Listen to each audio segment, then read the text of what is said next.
What's up, everybody? Good afternoon. Hope you're having fun this Sunday watching the games.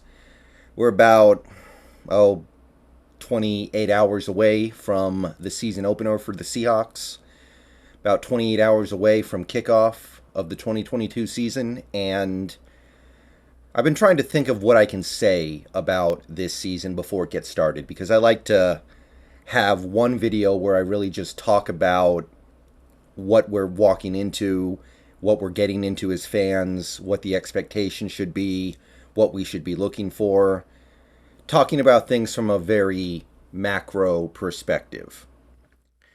So, I don't know how I'm going to do that this year because this is a year unlike any we've had since I've been doing this YouTube channel. It's been a minute.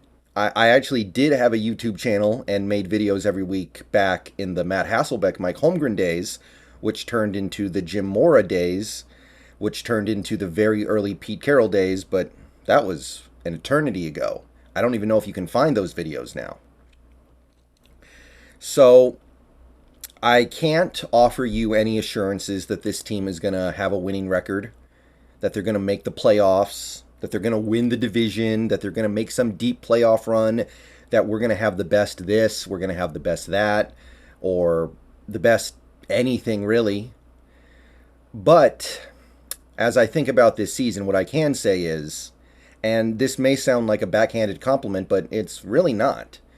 Maybe in some ways it's the greatest compliment you could pay, or second greatest compliment that you could pay a team. In 2022, when it comes to being a Seahawks fan, rooting for the Seahawks, the stress is gone. The stress has disappeared. It has dissipated into the ether. And what is left is just watching, following, seeing what happens, and then moving on to the next thing that happens. Because really, when you think about it, the last several years of being a Seahawks fan, and I would say the last two in particular, maybe 2.5, it's been stressful. It hasn't been just about, I want to win. It's been about, oh, we have to win. We better win, or else. Like, if we win, it's great, it's cool, but if we don't, it's bad. This can go in a very bad direction if we don't win. And here we are in 2022. We didn't win enough, and things have gone in that bad direction. So, to me, the stress of the last couple years was warranted, but now it is over, and now we as fans get to move on to a new era that, for the moment, doesn't have that stress. So, what I mean by all that is, think about the Seahawks over the last 10 years, and it's kind of divided pretty cleanly into two eras. You have the LOB era, which was 2012 to 2015. And then you have the Russell Wilson era, which was 2016 to 2021, I guess you would say. Something like that. The Wilson era kind of started in the second half of 2015, but whatever. It was a pretty smooth transition, right?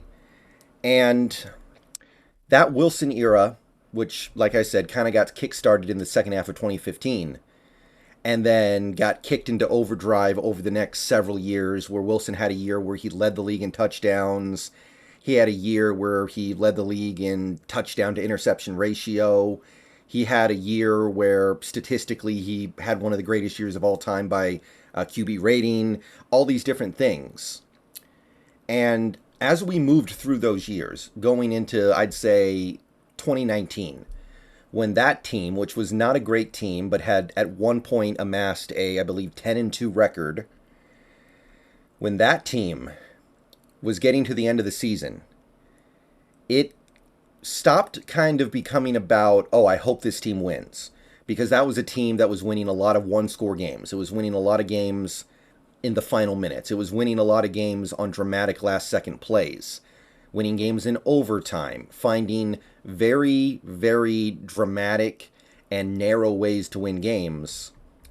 And then at the end of the year, when it looked like the defense had finally found itself, the offense was one of the best in the league, Wilson, rookie Metcalf, Lockett having his best year ever, Carson was playing well. A whole bunch of things on that team were clicking. It became clear that it was like, okay, this is what all this was for, okay? As a fan, you can't expect your team to win the Super Bowl every year, of course. But we are right on the edge of getting to what this was all for. Going through these last few years where the team either didn't make the playoffs or didn't make it deep in the playoffs, and really were not one of the best teams in the league, it's all been building to this moment where we're back. Because the Legion of Boom era, 2012 to 2015, when the defense was the driving force behind the team, that team paid off because you won a Super Bowl, you went to another Super Bowl. That era worked. That era paid off in a big way. Now we needed the Wilson era to pay off in a big way. 2019 looked like it was going to be it, and then it wasn't. Injuries killed that team at the end. They ended up limping into the playoffs. They barely beat Philadelphia's practice squad, and then they lost a competitive game, but they were clearly inferior to the Packers, and they lost. And you can say that, hey, if we weren't injured, we win that game, and I'll agree, but we were injured, and we did not win that game, so what does it matter? I was like, okay, bad luck, unlucky, unfortunate. You go into 2020, and then the team makes the Jamal Adams trade, and it kicks into overdrive. Now it's like, okay, we really have to win now because we just traded a bunch of draft capital for the next couple years. Okay, now is the time. Now is the time. And it was fun because we did have some good moments, but it was also very stressful because you knew you had given away a lot of your ability to get young, cheap talent in because you traded those picks. You knew that was going to make life harder down the line. So now was the time.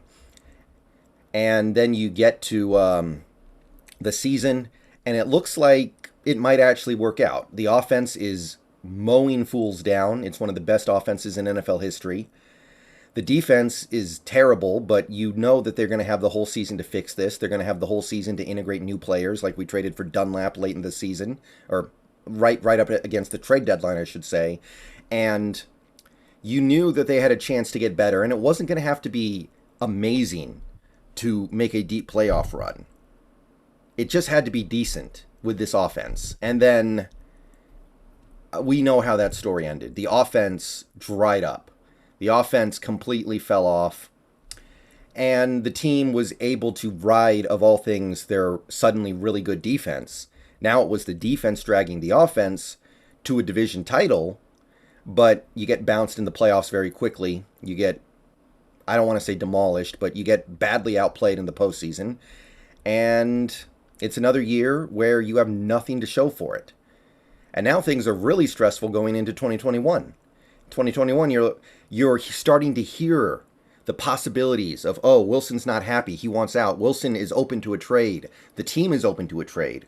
We have reason to believe that John Schneider wanted to trade him. The only reason why we didn't was that Pete put his foot down on it. And you're like, okay, we really, really, really have to win now. Or else not only is it going to be a wasted era where we have nothing to show for it, but it's also going to mean this era is going to end prematurely. We're going to blow it up, and we're going to be going through that rebuilding process, which is fun to go through. It's also not guaranteed to work out by any stretch of the imagination. Well, we didn't win. We had a bad season, and now it happened. And I'll say what I've said for a while now. I'm not against the Wilson trade. I'm not against blowing it up. Not against letting Wagner go at all. I actually think that was absolutely the correct thing to do. I have no problem with those decisions. That's fine. That's not what this is about, though. The bottom line is this. From the second half of the 2015 season on through, I'd say, the first month and a half of the 2020 season, you had one of the best quarterbacks in the league. Before then, he was a good game manager, efficient, effective, could win you some games, could make some big plays, but he was just somebody driving the bus, just trying not to flip the bus over, and the defense was the reason why we won games. And then after that, he turned into whatever the heck he's been the last year and a half, which has been mostly frustrating. So during that era, you have one of the best quarterbacks in the league. That I don't think anybody really disputes that. He was on fire those years. And you have nothing to show for it. And that ended up coming to fruition. Because I'm looking at it and I don't see even any deep playoff runs. I'm not talking about Super Bowls, guys. Super Bowls are hard. Okay? I'm not talking about, oh, we didn't win a Super Bowl, therefore the Wilson era was a failure. Yeah, that's part of it. But I also don't see any trips to the Super Bowl. I don't see any trips to the conference title game. I see 1 year where we made it to the divisional round and we're fairly competitive and maybe we're a play or two away from winning. Maybe if Malik Turner doesn't drop that pass, we win. Maybe if our running backs are healthy, we win. But other than that, we get there and we kind of get smacked around, or we don't get there at all. So, excuse me. I just look at all this and I go, yeah, we have nothing to show for the Wilson era. We have something to show for the Wagner, Sherman, Cam, Earl era, of course. That era where they were the number one defense in the league for 4 straight years. Yeah.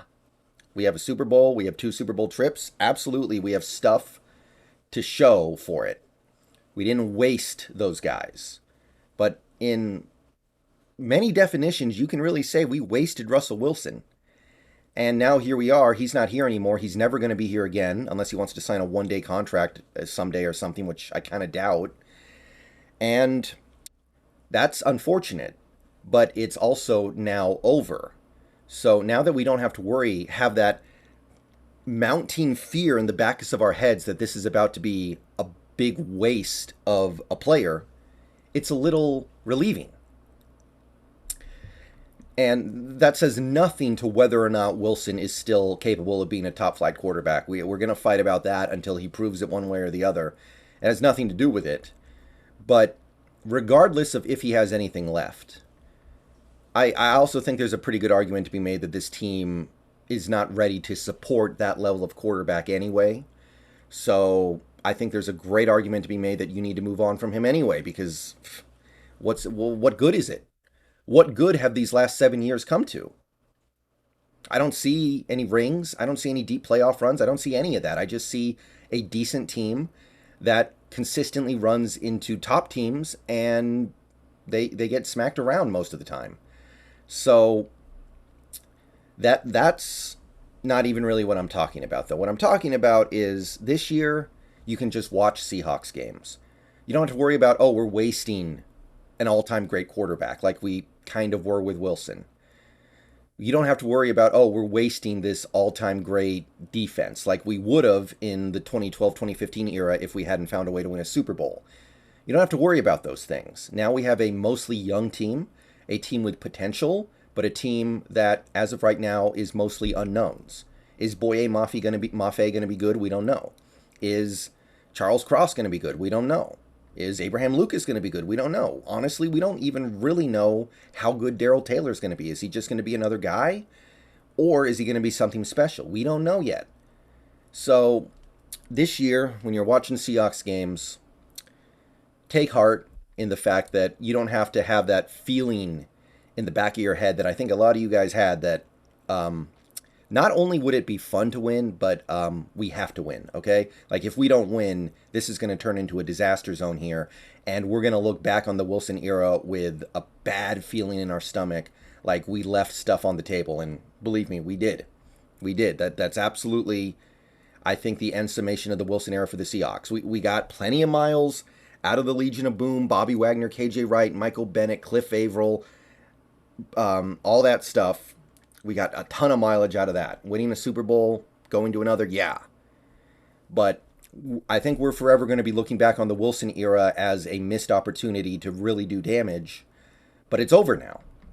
And now we get to turn the page, try to find new Wilsons, new Wagners, new Bennetts, new Averills, new Earls, new Chancellors, new Shermans, new Baldwins.